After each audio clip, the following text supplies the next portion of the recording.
University on this Monday night.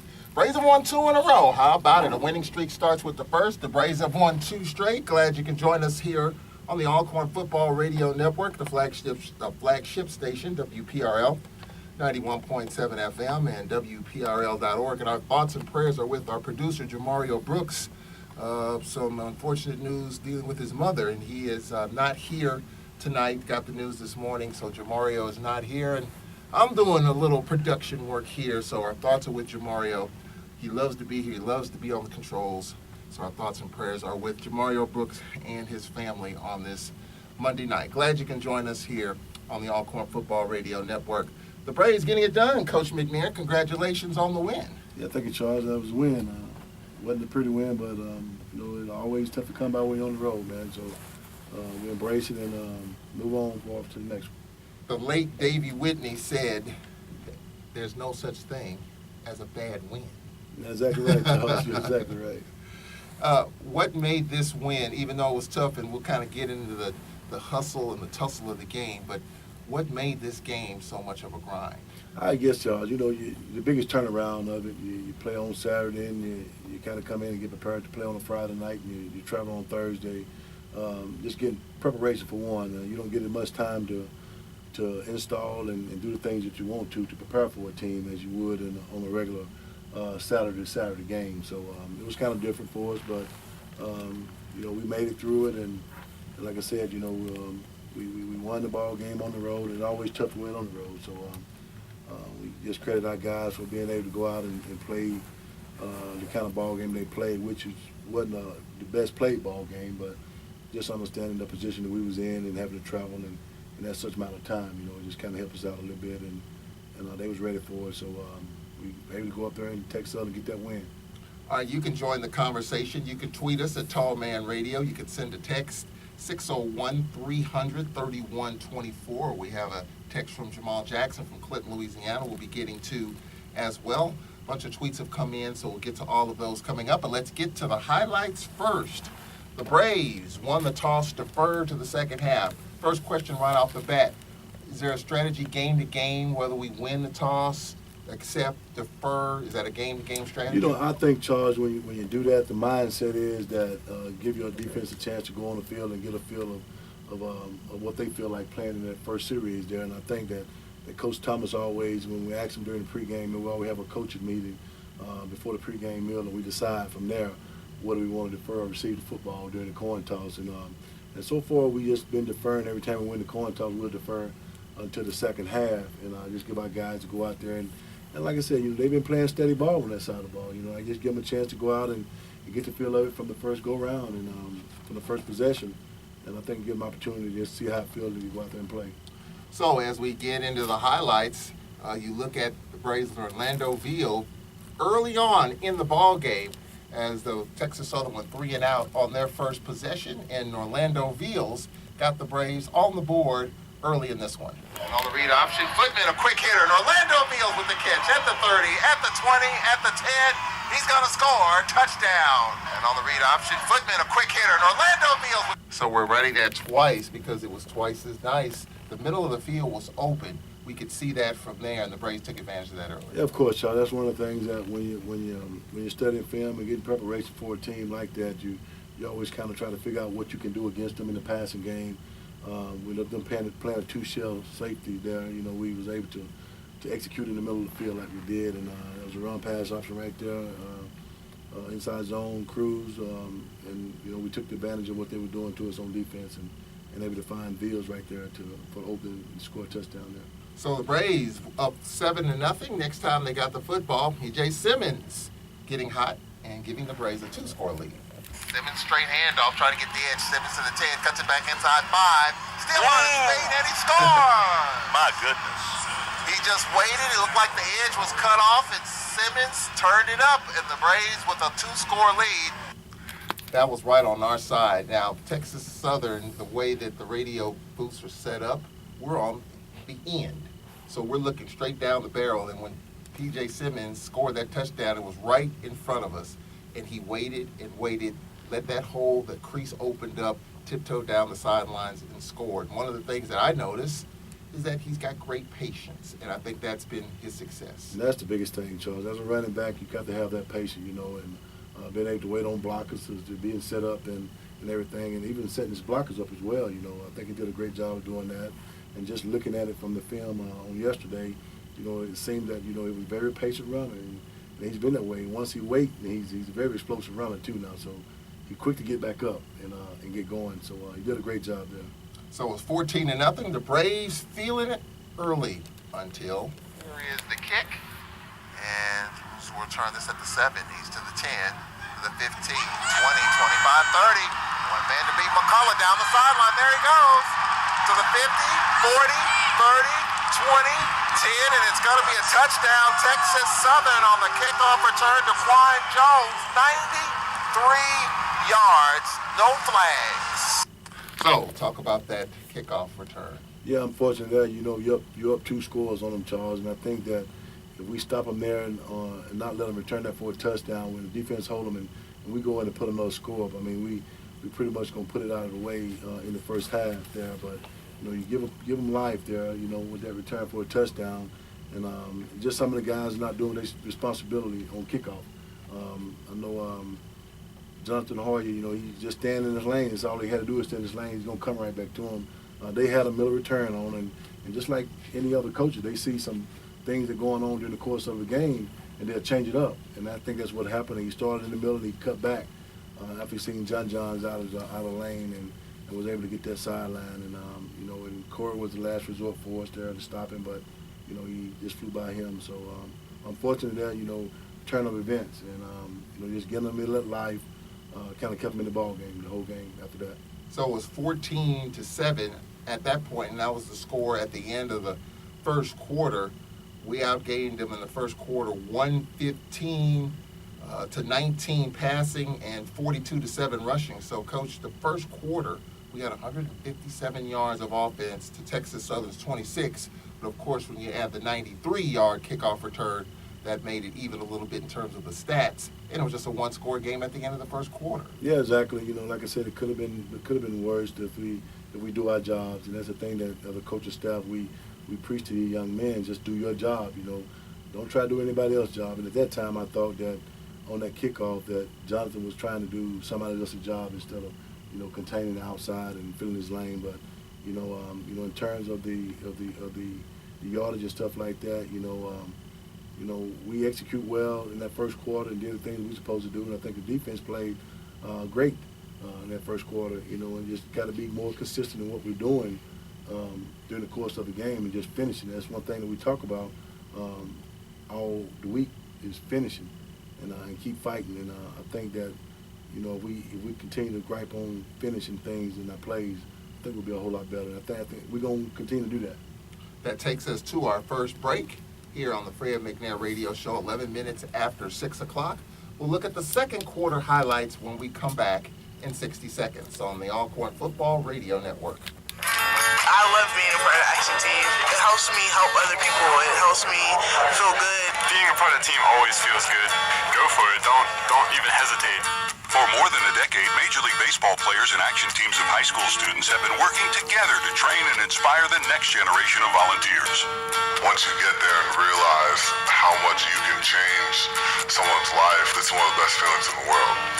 Just that simple act that takes, 5 or 10 minutes of your time is making a difference and is transforming someone else's life. All-stars Giancarlo Stanton and Chris Capuano join action team captains to make a difference in their communities, and you can too. Just try it. Just go to one event, one action team event. If we all show up together, that's what it's all about. It's not just one person, it's a group, it's a team. It's been incredibly rewarding for me.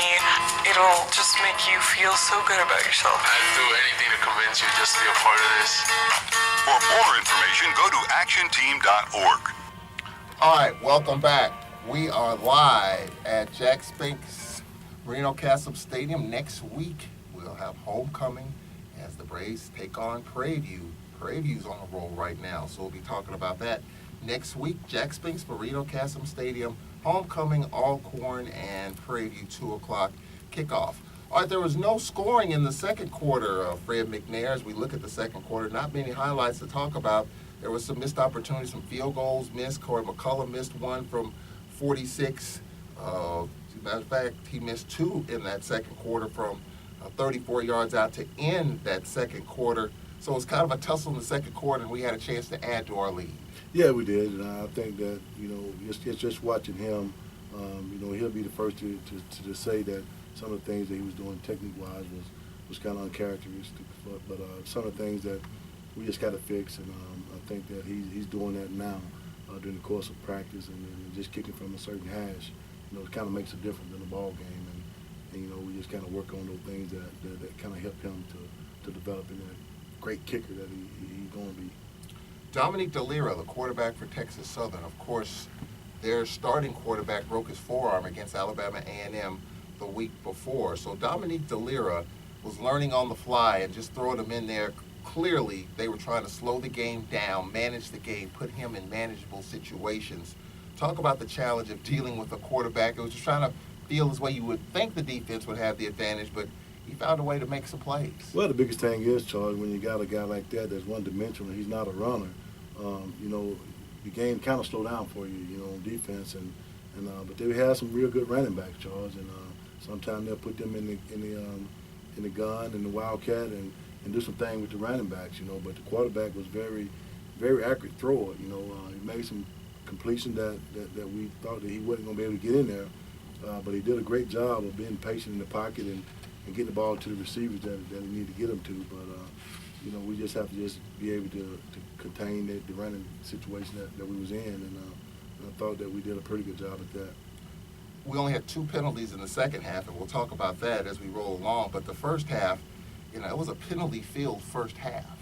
Yeah, we had 3 personal fouls in the first half, and 2 of those was on Timothy Gardner there, one for a face mask and one for just a blatant out hit that he shouldn't have done. And but we were still working on him that, and I think I sent him out just the whole second half, Charles, and from there, I think we ended up with like 2 penalties in the second half and kind of slowed things down. He's just more of a competitor. You can't take the aggression away from a guy, but sometimes you have to just watch what he do and things like that in terms of that. But he's a great player for us, and he's gonna continue to play, and just gotta make sure we're working on those things, those personal fouls and things like that, grabbing the face mask, and sometimes that's incidental stuff. It happens in the course of your blocking, pass blocking, and stuff like that. So it happens, but but the one that before that was just a penalty that we can't allow.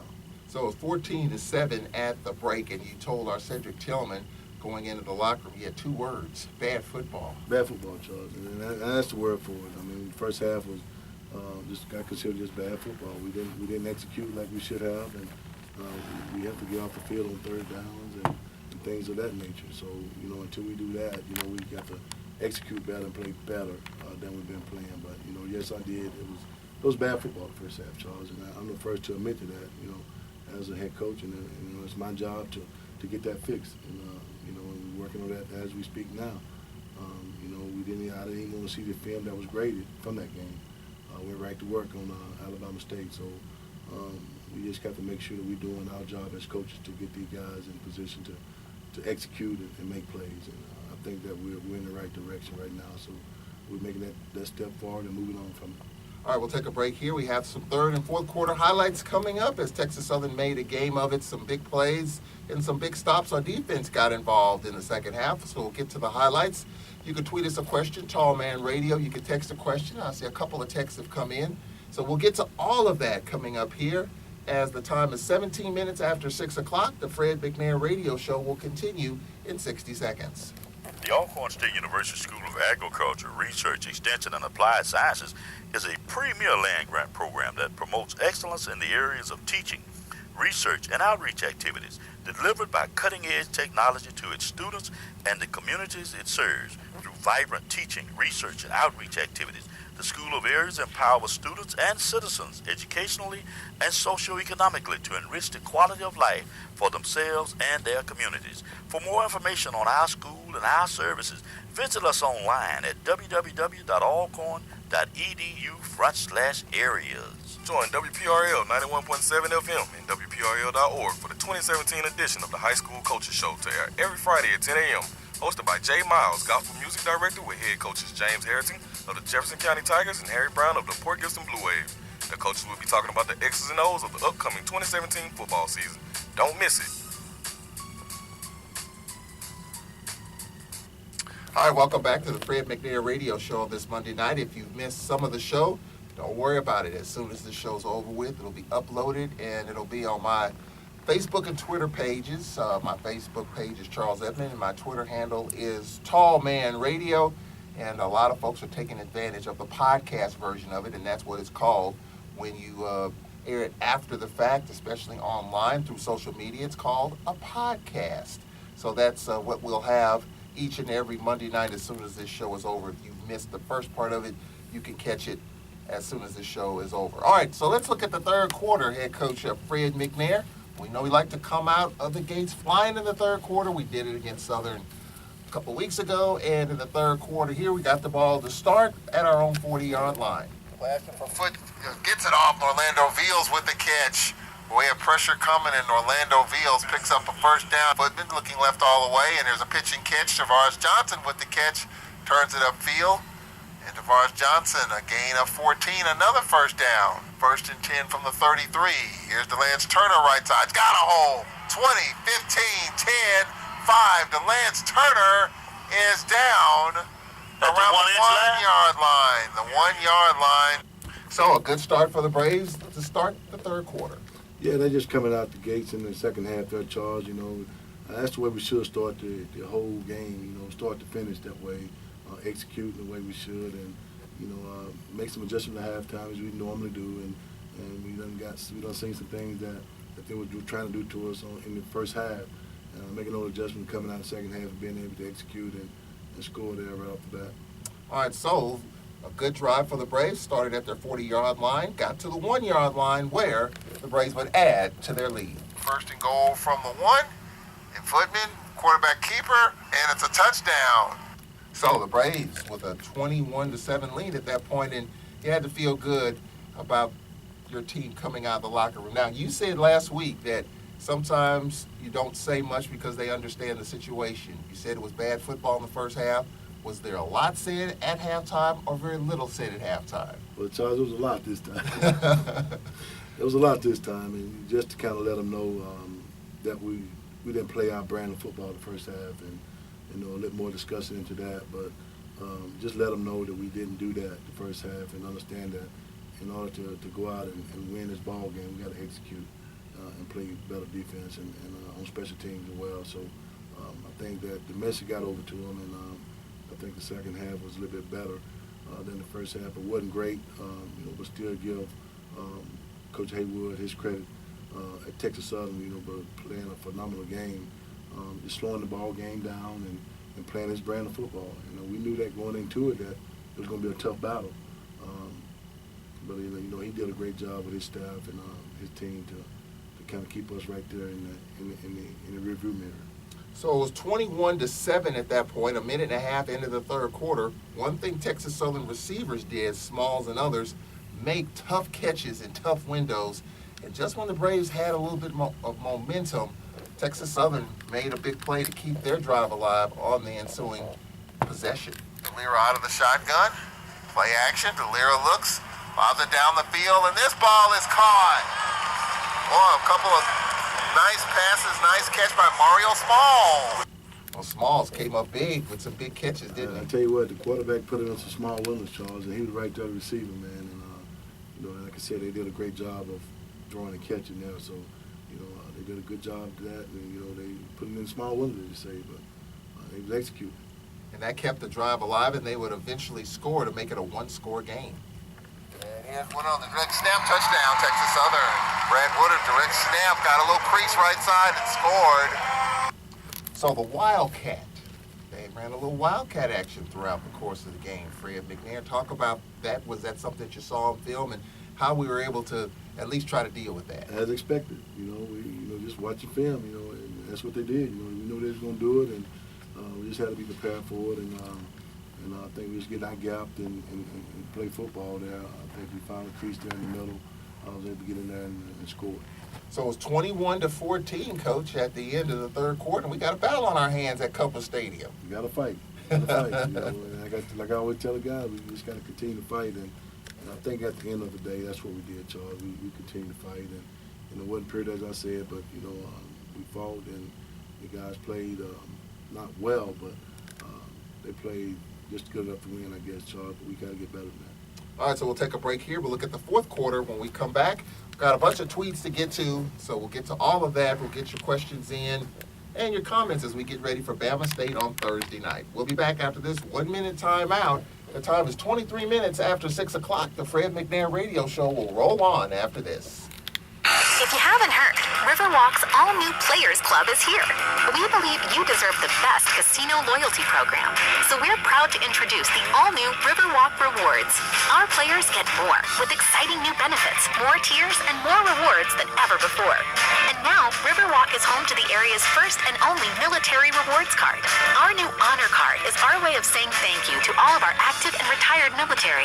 Let's play at Riverwalk Casino Hotel. Must be 21 to gamble. At highway speeds, the average text takes your eyes off the road for about 5 seconds. That's enough time to travel the length of a football field.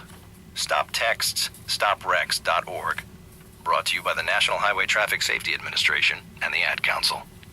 All right, welcome back to WPRL 91.7 FM. All right. You are tuned in to WPRL 91.7 FM, broadcasting from the campus of Alcorn State University. Well, I always mess that one up. All right, welcome back to the Fred McNair Radio Show. As we look at the fourth quarter highlights, the Braves led 21-14 going into the fourth quarter. Your defense has got to make some plays as Texas Southern trying to find their rhythm, and Isaiah Thomas steps up in the fourth quarter with a big defensive play. Back to pass. Here comes pressure. Gonna lob this one long down the field, and this ball is intercepted. And a good play by Isaiah Thomas on the pick. 13 tackles, was named SWAC Defensive Player of the Week. Yeah, just come and look at it from the past game against Southern, Charles. You never thought this kid would come in and play the way he did on Friday night, but he played an exceptional ball game with 13 tackles and that one interception there, and kind of keep us from getting that score there. But he's a great individual. He's been working hard this week, so hopefully he'll continue to play the way he's been playing. So McCullough in that fourth quarter nailed a field goal to put the Braves up 24-14, a 28-yard field goal by Corey McCullough. And we're going to be talking with him, by the way, on the pregame show on Thursday night from Montgomery. So the Braves led by 10 with 11:21 left in the fourth quarter, but then Texas Southern comes right back. Suevas on for a 49-yard field goal attempt. Low snap, ball down, kick is up. It's got the distance, does it have the accuracy? It's good from 49. Cuevas just drilled it through from 49 yards out, and that makes it a 7-point game, 24-17. Got a ball game in the last 5 minutes. I mean, Texas Southern just wouldn't go away. No, they wouldn't go away, Charles. And like I said, they kept us in the rearview mirror there, and never could put them away there. So, like I said, we had to just keep fighting, and now it's time for us to do our 4-minute drill and try to run some time off the clock and try to get first downs now and do the things we need to do to keep them from getting the ball again. So the Braves got the football with 4:52 left in the fourth quarter, up 24-17. First and 10 from our own 29-yard line. P.J. Simmons with a 6-yard run, and then Simmons again for a 1-yard run. So a big 3rd down and 3 coming up for the Braves. 3rd and 3 from their own 36-yard line. Footman on 3rd down, and here's a handoff. Lance Turner picks up the first down on 3rd down and 3. So that was maybe the final nail in the coffin, because that was a 9-yard run that kept the chains moving at first down at our 45, and we were able to eat up some more clock. Yes, that's the main thing we was trying to do, Charlie, just get first downs, and that helped us out, eat that clock up, man, and that was very important for that first down there. It was huge, just that first one there. So the Braves were able to eat up some more time. Texas Southern did get the football back at their own 8-yard line with 1:02 left. And were you surprised that Texas Southern didn't try to stretch the field? There was a lot of dinks and dunks, keeping the chains moving a little bit, but keeping the clock moving more importantly. Yeah, I guess the biggest thing is, just stand on what they can do. It's not their thing to really just throw the ball downfield, but they was dinging and donging there for a minute with the tight end, throwing some passes there just to get it close, and I think they took a shot right there at the end of it, but I think time ran out on them and they weren't able to get it. All right, so the Braves win by the final score of 24-17. So we'll take a break here as we approach the bottom of the hour. We'll break down the analysis of this one, and we'll get to your text and tweets as well. The SWAC report, we'll hear from Brian Jenkins in his third season as head coach of Alabama State. His team coming off a bye, and they were shut out at home against Prairie View. So, they're going to be hungry as we go to Hornet Stadium on Thursday night. So we'll take a 1-minute break here on the Fred McNair Radio Show, and we'll be right back. It's game day. You've got things to do, tents to set up, games to stream. Good morning, football fans! That's why C Spire invested in more towers for more power. More towers give you more streaming, more sharing, more cheering. We know what football means to you, so our network has you covered. At C Spire, we work for fans. C Spire, customer inspired. Get unlimited with cashback. Now 4 lines for just $40 each. Details at cspire.com. A ranger station. I'd like to report a bear hug. Okay. I put out my campfire and Smokey Bear hugged me. So you drowned the fire, you stirred it, drowned it again, and felt that it was cold? Uh-huh. Yeah, but he's just letting you know you did good. Bear hug from Smokey Bear. Status update. I'm gonna let you go now. There are many ways to start a fire, but one sure way to put it out. Learn how you can do your part at SmokeyBear.com. Sponsored by the U.S. Forest Service, Ad Council, and your state forester. All right, welcome back to the Fred McNair Radio Show on this Monday night. Glad you can join us on the Alcorn Football Radio Network on this Monday night. Don't forget the Braves and Alabama State coming your way Thursday night, and that will be at 6:30 on ESPNU. We'll be on the air at 6 o'clock with the Alcorn pregame show. Let's pause 10 seconds for station identification on the Alcorn Football Radio Network. You are tuned in to WPRL 91.7 FM, broadcasting from the campus of Alcorn State University. All right, Coach, so let's look at this game a little bit, and we'll get to the text and tweets. You said at the half it was bad football. The last 30 minutes, was it better football? It was a little bit better, Charles. I thought that we came out and we executed a little bit better. We did the whole first half, and those are the things that we got to continue to do. I think the defense, they really took a stand there in the second half and played their caliber football. Maybe come up with turnovers and things of that nature. So we just got to continue to get better. Day in and day out here at practice and things of that nature. So just got to grow these young men up real quick. In terms of being prepared in a short week, as such as was going to Texas, and now you turn around now and you got another short week where you have to play on Thursday night. So we just trying to put much into these kids that we can in a short amount of time, so they can grasp it and being able to play a pretty good football game on Thursday night. Why are coaches so concerned about their football team on short weeks? Well, the mindset, Charles, I guess, sometimes, just keep them focused from one game to the next. And, you just had that game on Friday and you travel back that Friday night and get back early Saturday morning. And then you have to turn around and get prepared on Sunday, which we did last night, and coming back today and practice in the afternoon. So, just the mindset and making sure that they're ready to play is something different, than having a whole week and the kids not being able to digest that win that they just got, and kind of put it away, put it to sleep, as you can say. But hopefully we got them there and getting them focused on Alabama State now and being able to get prepared for them in the next couple of days. You talk about balance, 244 yards rushing, led by DeLance Turner, 115 yards, 241 yards passing. Lenore's Flickman, 14 of 25 for 241. So balance running and passing. But those are things that we always want to be consistent in doing, Charles. But and just add a little bit more yardage to them all, which we left a lot out there. And we know it as a staff that on the offense side of the ball, we know we left a lot out there on Friday night. We just got to be able to go out and get it when we can, and it's there for us to do. And that's just part of just executing the plays that's being called and doing the right things, and just staying away from the crazy penalties, I call them. But we just got to fix that, and I think we'll be okay. Overall, assess the defensive effort of your team this past Friday. Those guys are always playing hard, Charles, and they keep fighting, and I just think that we got a lot of depth right now on the defensive front, which is giving us opportunity to sub in and out, get fresher guys in to rush the passer and things like that. And of course, our young linebacker course, we have to play some young guys there. So we're constantly improving, on that defensive side of the ball. I think Coach Thomas and his staff on that side of the ball is doing a great job of getting those kids where they need to be.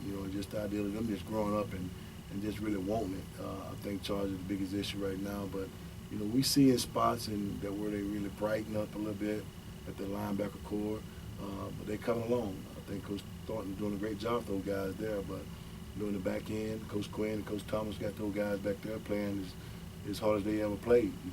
We just got to continue to gel in the back end back there and getting everybody on the same page. And I think that we're getting there. But we know, just like I said, we just got to grow up faster as young men in this age today, and just growing of age on the football field. Well, let's talk about the defensive side individually. Two players that are really growing up, Isaiah Thomas, and then third on the team in tackles on Friday night, Alvin Wilson with 6 tackles. So let's start with Isaiah Thomas. Give us his story. Well, Isaiah, he comes from East Central. He's a JUCO kid, and his first time, being a starter, last Saturday against Southern, and kind of got bright lights kind of got him a little bit against them. And I think as he go along, the game will slow down for him. And I think it's kind of getting there now. Him not seeing too much and just reading his keys and stuff like that. But he's playing solid. He played a solid game, I thought. But we always can get better. We always can improve. And there, Alvin Wilson, he's a Hine Community College kid. He's a JUCO kid, and he began to play a lot now, Charles. I think that when he first started out, Coach Thornton had concern about him, being able to play fast and all that kind of stuff. But the game is kind of slowing down for him now. And like I said, Coach Thornton is doing a great job with that young linebacker core that we got right there, Charles. And I think those guys are always going to improve each and every week. Then O.J. O'Neal, a local product from right up the road here. Just talk a little bit about his growth and development. Yeah, O.J., he played a lot last year for us, and he did a great job for us last year. I think that the things that happened to him, he got his hand hurt and the things like that, but it's not really just stopping him from playing, but he still got a lot to learn as well, and I think he haven't gotten to where he don't know it all, but he's getting there to where he can learn it. But he's doing a great job back there too. He's an aggressive player for one. He will come down and distract you, so but he's doing a great job at the safety position. All right, so the Braves win their second in a row, 24-17. It's 36 minutes after. We'll get to the text and tweets. A lot of folks have some questions and some compliments. We'll get to all that coming up after this 1-minute timeout as the Fred McNair radio show rolls on here on this Monday night. Glad you could join us back after this on the Alcorn Football Radio Network. Hey kids, are you a member of the Braves Kids Club? If not, you should ask your parents to sign you up next year. The Kids Club is designed to give youngsters ages 7 through 12 a unique opportunity to be part of the team and excitement of Braves athletics. Thanks to our sponsors, Follett Higher Education Group and the Alcorn State University Foundation. This year's Kids Club has 70 members. For more information on how your child can join the Braves Kids Club for 2018, contact Larry Smith at lsmith@alcorn.edu, or you can give him a call at 601-877-2470. So if you want to join the Braves Kids Club for 2018, give Larry Smith a call at 601-877-2470, or send him an email lsmith@alcorn.edu. All right, welcome back. As we get to the text, we get to those first, and you can text us anytime at 601-300-3124. Alexis Smith sent us a text. What do players have to do during the week to be more focused and consistent on game day? Well, you know, Charles, there's a lot those guys got on their plate, Charles. And, you know, you talk about class work and talk about getting their study hall hours in and things like that of that nature. And then having to deal with the coaching staff that they try to grind them a little bit during the practice time. But, you know, we have to constantly talk to them about, you know, staying focused. That's one of the things that we do as a staff that we do regularly, you know. And there's a whole lot of things. It's a college campus, you know. Things goes on, and we kind of make sure that they're doing the right things on campus to avoid not being focused when it comes down to football. But once they get away, you know, we constantly still have to talk to them. But just the mindset of the young men, Charles, and that's just the way it is. And I don't think it's a football team in the country that really don't have a problem with kids staying focused on game day. So it happens, and we just got to continue to talk to these young men. Another text has come in. How challenging is it to keep players like Felix Harper and Foreman engaged? I guess since Lenore's Footman is playing and getting the majority of the snaps unless something happens. So try to keep those guys sharp. Well, that's the biggest thing, Charles. We talk to the young men individually about the things that may occur during the course of their career here at Alcorn. And it's one of the things that if you're looking at a red shirt year or you're looking at at some playing time, if you want a red shirt year or things like that of that nature. And just the idea of how we feel about how that kid has grown during the course of time. Is he ready to play? You know, do we want him to play right now? You know, if we got enough depth, we're not going to play him because of his red shirt year. We don't want to just throw a kid out there and burn him a red shirt year, and we can use him for the next 4 years. So it's easy. Just the idea of just talking to those guys and making them understand. And when we talk to them, they do understand, Charles. So you know, it's something that we do as a staff, and we mentor these young men just like they're our sons, and that's where we talk to them, so they understand that. Another text from Jamal Jackson of Clinton, Louisiana. Seems like we're having a hard time putting teams away after having a lead by a couple of possessions in the fourth quarter. So just talk about the importance of, you know, they say you kill a gnat with a sledgehammer, and of course with SWAC games coming up, but I think that's what they say. But just, you know, you have a 2-score lead, you want to get a 3-score lead, a 4-score lead, trying to put teams away. I mean, we had the lead on Southern, and of course they made it a 1-score game, and we're trying to, Texas Southern, let them hang around a little bit. But the importance of trying to put teams away when we've got them on the ropes. And that's the thing, Charles. You know, we talk about that, talking about finishing and then and fighting to the end. You know, and that's one of the things that we as a staff, we always talk about to the young men about putting teams away when we should. You know, but at the same time, you got to credit the other team over there too as well, because they got coaches too. You know, but at the same time, when you got a lead, you want to sustain that lead and go ahead and put them away at the same time. But you know, that's come along with executing and getting them off the field on third down and stuff like that. So I think that we're getting better at that, and we're making giant steps towards that.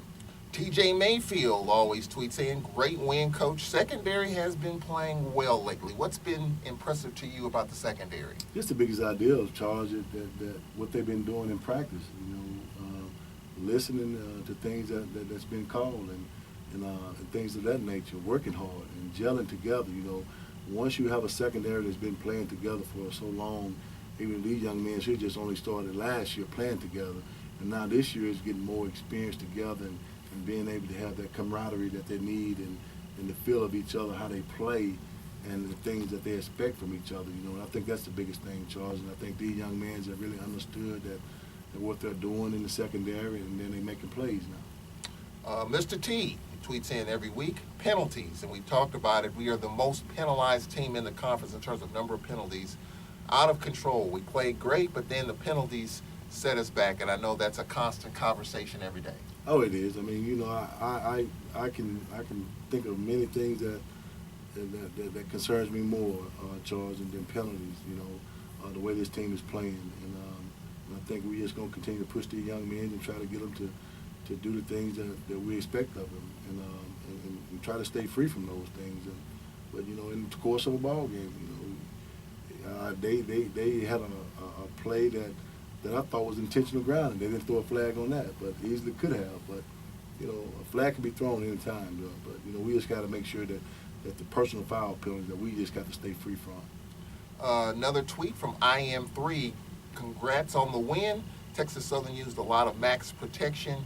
We're dropping 8 on 2nd and 3rd and long. Help us in that situation. Fake blitz seemed to work for us. Well, we have to do the things that works for us, Charles, and I think that Coach Thomas is doing a great job on that side of the ball in getting these guys to play hard, for one. And just the idea of if you got max protection, of course it's going to be kind of hard to get to them, and the quarterback have longer to throw the ball. And yeah, you need to have a good coverage back there in the back end to kind of offset that. But as long as they got 6 in blocking or 7 blocking or whatever it may be, that they maxing it out to stop us from getting there in blitz packages and stuff like that. But I think we're going to continue to press on, and Coach Thomas continue doing the job that he's doing with that defense. Tell you what, you win games in a lot of different ways. You can blow a team out. You can come from behind and win a game. Football is probably hardly ever pretty. It's grimy, it's nasty, and sometimes you win ugly, you lose ugly. As long as you win, I guess that's the only thing that matters. That's one thing about that football. It's different from basketball, Charles. It's never going to bounce right back up to you. Yeah. So it's going to be some turns there you're going to have to make and overcome and things like that. But it never bounces straight to you. So we just got to prepare ourselves to go out and play hard, every week, as if we've been playing that way for a while. So we just got to continue to grind. You said earlier that you really didn't look too much at the film. Is that one you just put behind you? Do you pick a little something from a game like that, or just say, you know what, it wasn't our best night, we move on to Bama State? No, I just felt at that time that we didn't play our kind of football.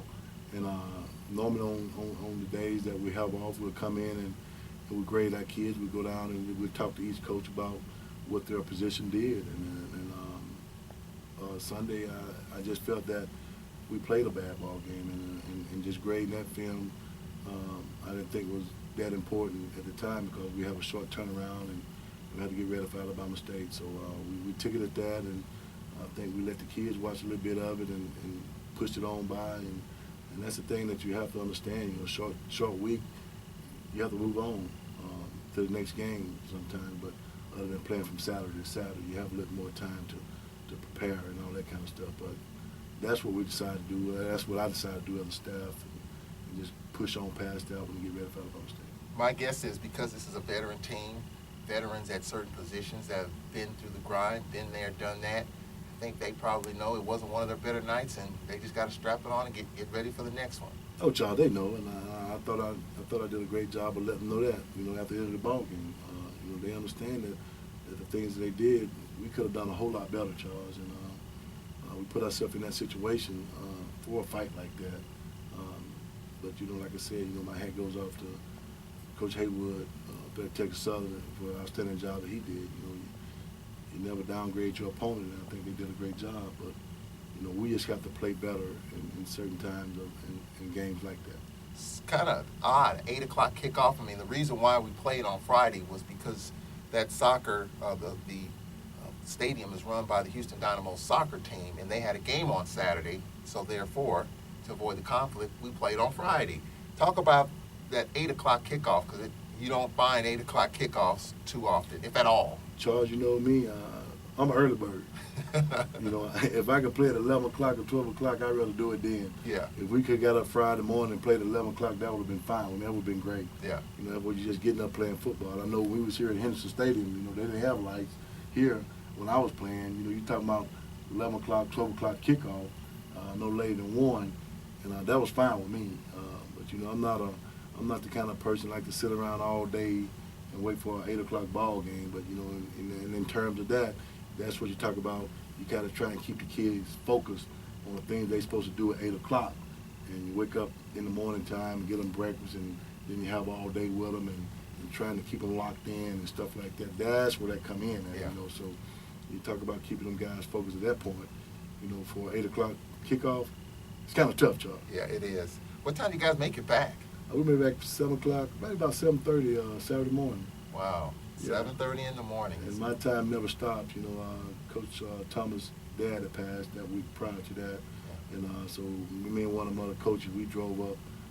We left here at 9 o'clock that Saturday morning. As soon as we got back, we got on and got up there and went to Cleveland, Mississippi, and attended his service. And and we keep him in our prayers as we go along. And he's a phenomenal guy, man. Coach Thomas is, and do a great job with these young men and growing them, up and mentoring them for life after football. So it's not going to be football all the time, but we as a coaching staff and we constantly talk to these young men about things like that. Well said. We'll take a break here. We'll look at the SWAC report, and we'll dig into Alabama State coming off a bye week. We'll take a break. We'll be right back after this on the Fred McNair Radio Show. I love being a part of the action team. It helps me help other people. It helps me feel good. Being a part of the team always feels good. Go for it. Don't even hesitate. For more than a decade, Major League Baseball players and action teams of high school students have been working together to train and inspire the next generation of volunteers. Once you get there and realize how much you can change someone's life, it's one of the best feelings in the world. Just that simple act that takes 5 or 10 minutes of your time is making a difference and is transforming someone else's life. All-stars Giancarlo Stanton and Chris Capuano join action team captains to make a difference in their communities, and you can too. Just try it. Just go to one event, one action team event. If we all show up together, that's what it's all about. It's not just one person. It's a group. It's a team. It's been incredibly rewarding for me. It'll just make you feel so good about yourself. I'd do anything to convince you just to be a part of this. For more information, go to actionteam.org. All right, welcome back to the Fred McNair Radio Show. We talked about the SWAC Players of the Week. Isaiah Thomas, the junior from Decatur, Mississippi, was the Braves Defensive Player of the Week in the win over Texas Southern. 13 tackles, 3 TFLs, tackles for loss, and a pick. He more than tripled his previous career high of 4 tackles last weekend against Southern. Thomas was the only Brave with double-figure tackles in the game. All right, so as we look at the SWAC report, Alabama A&M, they've won 2 in a row in conference, 27-14 over UAPB. It was Prairie View over Jackson State, 38-9. Tell you what, Clark, Atlanta gave Grambling all they can handle. Grambling won 31-20. And Southern University, they were without Austin Howard and their top running back, Ben. They didn't play that much in the second half, but they got it done as they beat Fort Valley State 31-17 and Charleston Southern over Mississippi Valley 58-7. So as we look at the games in the SWAC this week, 4 o'clock game at the Cotton Bowl, Grambling and Prairie View in Dallas. That's one of the big games of the year in the league. Of course, the Braves will play Thursday night at 6:30. Southern and Alabama A&M at 6 o'clock, Valley at UAPB at 6, and Texas Southern will play at Kennesaw State at 6 o'clock. SWAC play is ramping up. Every week you're going to see a plethora of SWAC games, and they all matter. So we'll take a break here. When we come back, we'll look at Alabama State. We'll hear from their head coach, Brian Jenkins. He'll join us. We'll talk about Alabama State. Brian Jenkins will talk about what he can expect from the Braves. And Fred McNair will talk about what we can expect from the Hornets coming up on Thursday night. So we'll take a break. We'll be right back on the Fred McNair Radio Show. If you haven't heard, Riverwalk's all-new Players Club is here.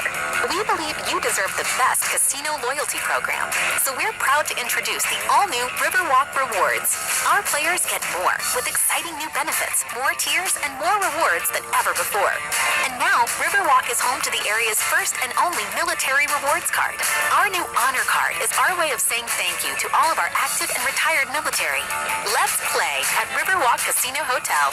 Must be 21 to gamble. At highway speeds, the average text takes your eyes off the road for about 5 seconds. That's enough time to travel the length of a football field. Stop texts, stopwrecks.org.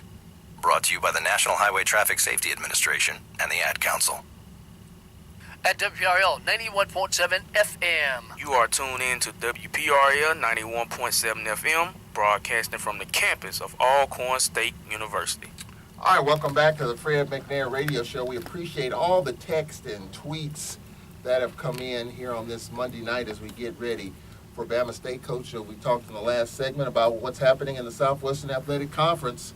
I think it's going to be a dogfight on both sides. You know, on the eastern side, Alabama A&M, they've won 2 in a row, and I've been telling folks since last year when they beat Jackson and Bama State, I said, don't sleep on A&M. I said that a year ago, and here they go. They lost a couple of tough non-conference games, UAB and South Alabama, but they're 2-0 in the conference, and they play Southern this week. So we'll see how that turns out. So a lot of good games in the conference, and this is where the grind really takes shape, doesn't it? Yeah, Charles, it all begin where it all count now. So, SWAC play is in effect right now. So I think Coach Spade is doing a great job up at Alabama A&M with his staff up there, being able to start off 2-0 in the SWAC conference play. So, we just have to take care of what we have to do. It's not what everybody else doing, what we do. That's what we always talk to our guys about. If we take care of our business, we'll be fine. And we continue to play hard and the effort that we've been given and continue to improve. All right, so let's look at Alabama State, a team that's winless on the season. They lost 14-6 at home to Tuskegee. They lost 34-7 at Troy. And how about Troy State? They beat LSU the other night. I saw that game from beginning to end. Unbelievable. Kennesaw State, they lost 20-14. And Prairie View, they lost 34-0. So they're coming off a bye. And their head coach is Brian Jenkins in his third season. And he talks about the bye week and what he can expect as the Braves come rolling into town on Thursday night. Very much needed. I mean, when you watch Alcorn State, you see a fine football team. And I've been saying it all year. Coach McNair has really found a way to interject, his demeanor and the way the McNairs play football. Facing an Alcorn State team that really is starting to put it together. They already have 3 wins on the year. They look pretty tough. Both of their losses have been close against some FBS schools. I'm sure you're real well aware of the challenge they're going to pose. What kind of challenges do you foresee from a team like Alcorn State? Well, I mean, the biggest thing you see is that, you got a confident football team that's coached well. So when you got a confident football team that's coached well, you're going to, they'll get the results that they're getting. And when you see a team like ours that's lacking a little confidence and hasn't had much success, you're going to see the results that we're getting. So Thursday is going to be interesting. We know it's going to be tough, and we're going to come in and swing, for the fences and give our best effort and line up against a good football team that has a lot of confidence that's playing very well right now. All right, that's Brian Jenkins, the head coach of Alabama State in his third season. It's been tough sledding. Of course, he was a very successful head coach at Bethune-Cookman, won a bunch of championships there, trying to make a big splash in the SWAC, like the baseball coach did. Merville Melendez, who was at Bethune-Cookman, came to Bama State and won the SWAC championship a couple of years ago. So he was trying to make that same splash. Hasn't happened. His team is definitely struggling. But what concerns you? I guess that's the most dangerous part, the fact that not much has gone right. You're catching a team that's off a bye week. They were embarrassed at home. They're playing at home on a Thursday, not on a big stage. We're coming off, our Friday night game. So what concerns you about this Alabama State team, Coach? And the biggest thing, Charles, is that you could throw the records out the window when these teams play Alcorn State University. I mean, it seems like they play harder. They do everything right. They get all the right bounces and get all the right everything, man. When they play Alcorn State, man, it seems like it's a totally different team than what you watched on film and the previous game that they played. But Alabama State is a solid football team, regardless of their record. And I think that in order for us to win this ball game, we got to go and play one of our best ball games that we played all year, Charles. And we see some glitches and stuff that they doing offensively, using a 2-quarterback system. Got some flashy running backs. Defensive side of the ball, they got 7 return starters coming back. And those are things that you have to look at. They do have some experience, Charles. And, as we play this game, we just got to make sure that we're doing the things that we don't hurt ourselves not to win this ball game. So we got to execute, play solid defense, and play a good special teams in all 3 phases of it because, they have some things that concerns us. Charles, we just have to make sure that we're doing all the right things that we can do as Brave football and play our brand of football like we should play and come out with this victory, man. And it's going to be tough, another game on the road, a short week. Those things that normally we don't have, we have to make sure that we do better and getting our team prepared for this game on Thursday night. One of the numbers, if you just go inside the individual numbers, you can look at this and that and try to put a game plan together. But the one thing that I look at, Coach, is the fact that they are among the top teams in the conference in time of possession. And I said it last year, and it looks like they're trying to do the same thing. Offensively, they're trying to play keep away. They're trying to slow the game down, grind it to a halt, and make a big play here or there, let their defense take over and just try to milk the clock. They tried to do it last year, and they almost did as they missed a field goal late. We won 18-15 here, and they slowed the game down at that point, and I think they're going to try to do the same thing. I don't see any difference, Charles, and you look at their quarterbacks, and they can throw the ball some, but they would try to run the ball, and I expect that, and them slowing it down. But one thing they do have going against them that they will turn it over to you. You have to take advantage of those turnovers when they present themselves to us and get the football and then try to score it. It's like I said, we got to do that early and often. More than we have in the past. So we have to make sure that we're doing everything that we can to make sure this game come out to our advantage.